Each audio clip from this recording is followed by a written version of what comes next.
लु त के गर्नुपर्छ गर्नु त ओपन गरिदिनुस् अनि साउजी हजुर पुजारी सुजारी ल्याउनु पर्दैन पूजालाई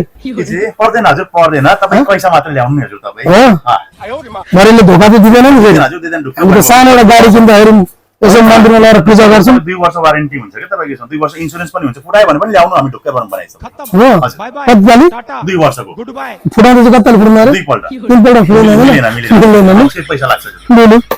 तपाईँको हातले गरौँ न कन्ने केटले गरेको राम्रो हुन्छ अरे अब कन्ने नि होइन जसको लागि फोन किन्दैछ उसले थाहा पायो त मार्छ होला हौ यसरी केटी जिस्काउँदैछु भनेर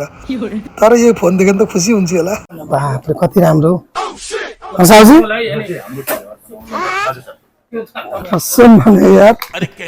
कति राम्रो छ यो त जति राम्रो तारिफ गर्दा पनि यो फोन त उसको अगाडि त केही नै होइन हौ यो पनि उठाउनु पर्छ कि त्यतिकै लग्यो यो बहिनी पटिन्छ कि क्या हौ हट पट्याउनु हुँदैन मार्छ फेरि कान्छीले तपाईँको हातमा अन गर्नु त मन त थियो नि उसैको हातले अन गराउनु तर के गर्नु बाध्यता छ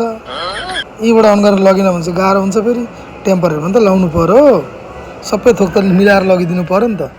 तर यार साँच्चै भन्नुपर्दाखेरि चाहिँ के भएको मलाई चाहिँ यो फरवरी 7 देखि चाहिँ खालि राम्रो राम्रो मात्रै देख्छु हौ मान्छेहरूमा चाहिँ तर उसैको भाग्यमा चाहिँ यो फोन लगिदिनै पर्यो नि गर्लफ्रेन्ड त गर्लफ्रेन्ड हुन्छ कति राम्रो यो त हो यो चाहिँ कान्छीले लगाइदिनु आँटेको जेठीले अस्ति सिस्टर लगाइदिए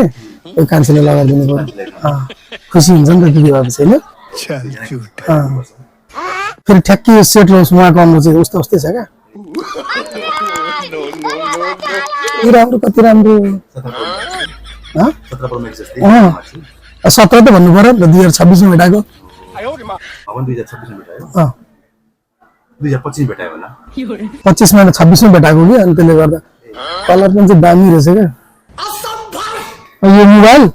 उहाँको फेस ठ्याक्कै मिल्ने रहेछ नि त होइन हुन चाहिँ तिम्रो लागि यो मोबाइल चाहिँ कुनै भ्यालु गर्दैन होइन तर यसपालिको भ्यालेन्टाइन डेमा यही म सोचेँ गिफ्ट यही गर्छु भनेर एक्सेप्ट गर है कान्छी